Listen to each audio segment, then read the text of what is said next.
বিসমিল্লাহির রহমানির রহিম। কেমন আছেন সবাই? আশা করছি ভালো আছেন। আমি আজকে রান্না করব চাপলা মাছ। আপনাদের এলাকায় মাছকে কি বলে আমি জানি না, অবশ্যই জানাবেন আমাকে। আসুন শুরু করা যাক। বাজার থেকে একদম নদীর টাটকা চাপলে কিনে নিয়ে আসছে। এই হচ্ছে মাছ। আমি কেটে ধুয়ে পরিষ্কার করে নেব, নিয়ে রান্না করব। আপনারা দেখতে থাকুন।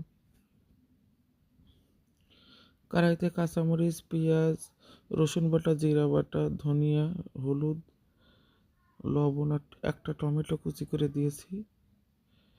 এখন আমি একটা বেগুন দেব।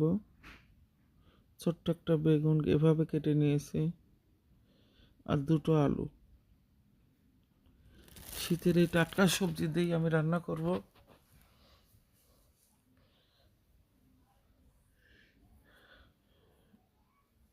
আমি এভাবে সব মেখে নেব আগে। এই হচ্ছে মাছ, একদম পরিষ্কার করে ধুয়ে নিয়েছি আমি। মাখানো শেষ, এখন মাছগুলো দেব। রান্নাটা আমি সরিষার তেল দিয়েই করব। এখন বেশিরভাগ সবাই সরিষার তেলেই রান্না করে, আমরাও করি। সরিষার তেলের রান্নাটা আসলেই মজা হয় অনেক। পরিমাণ মতো তেলটা দিলাম। ঝাল লবণ আপনাদের মতো দেবেন।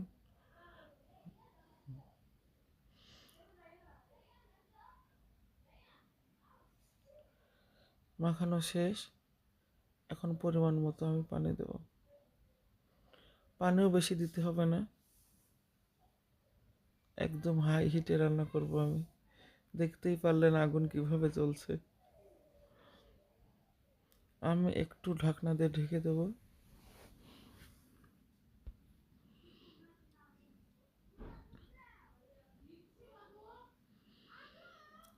আমার চ্যানেলের পাশে অবশ্যই থাকবেন। ইউটিউব চ্যানেল আছে আমারই, স্বপ্নের রান্নাঘর।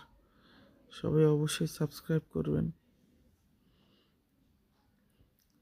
এমন হয়েছে। এভাবে রান্না করলে এত মজা হয়, একবার রান্না করে খেয়ে দেখবেন।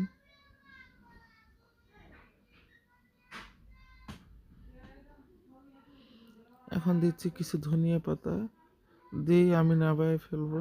এই মাছটা নাড়াচাড়া করা যায় না, নাড়লেই ভেঙে যায়। রান্না শেষ, এখন পরিবেশন করে দেখাচ্ছি।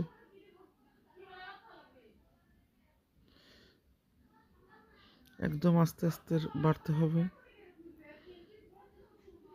দেখুন কত সুন্দর হয়েছে, গরম গরম ধোয়া ওঠা ভাতের সঙ্গে খেতে দারুণ লাগবে।